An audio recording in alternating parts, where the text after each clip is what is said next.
আমার 10 লিটার তেল দেন না, খুব ইমার্জেন্সি দরকার। অকটেন নেবেন না পেট্রোল নেবেন? প্রাইভেট কার তো অকটেন লাগবো। এই তো সুযোগ, দেখা তো মনে হইতেছে টিয়াওয়ালা লোক। ভাই অকটেন তো নাই।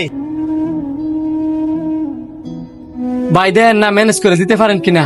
আমি একজন ডাক্তার, ইমার্জেন্সি হসপিটাল যাইতে হইব, আমার জন্য অনেকগুলো রুগী বসে রয়েছে। তেল তো নাই, তবে আরেক জায়গায় থেকে ব্যবস্থা করে দেওয়ান যাইব। 350 টাকা করে লিটার পড়বো, নিবেন?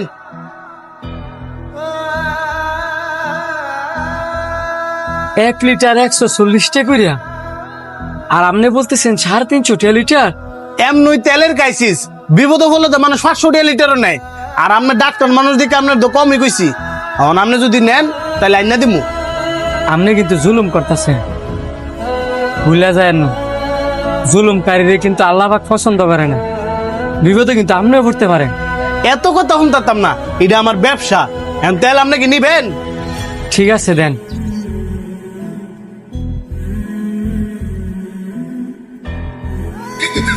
ভাই, ও ভাই গো, আমার বাচ্চা তো অ্যাক্সিডেন্ট করছে। আরে হাসপাতালে লেগেছে, তুমি তাড়াতাড়ি আয়। আমার মা অনেক। ডাক্তার সাহেব, ও ডাক্তার সাহেব, আমার মায়ের বাঁচান ডাক্তার সাহেব। ভিতরে আসেন। আপনার মায়ের সমস্যা কি বলেন? আপনার বইয়ের না ডাক্তার সাহেব, আমার মায়ের গাড়ি অ্যাক্সিডেন্ট করছে, একটু তাড়াতাড়ি আয়েন ডাক্তার সাহেব। রোগী আমি দেখছি, অপারেশন করাইতে হইব। আগে বিল পরিশোধ করেন, তারপর অপারেশন।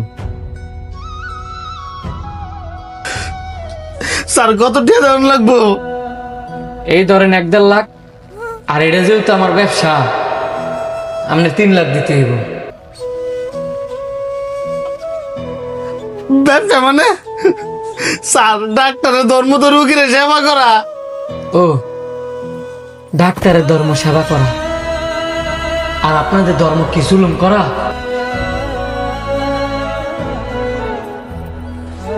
স্যার আপনি? জি আমি।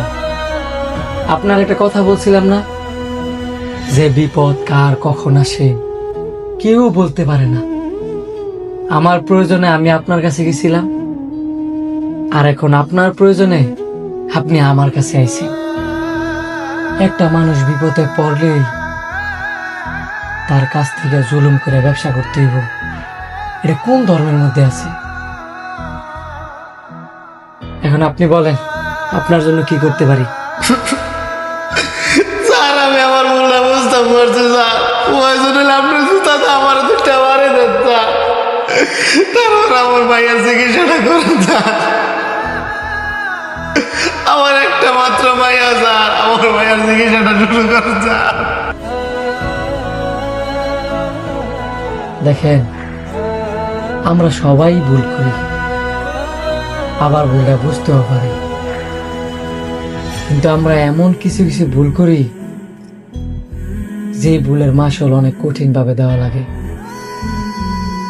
আমরা কেনই বা ইচ্ছা করে এমন ভুল করব, আর ভুলের মাসুল এমন কঠিন ভাবে দিব?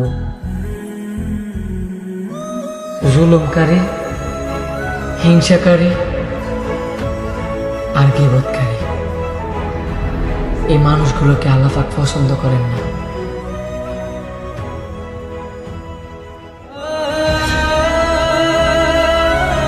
আপনার মায়ের অপারেশন অলরেডি চলতেছে, টেনশন মুক্ত থাকেন। আল্লাহ হাফেজ।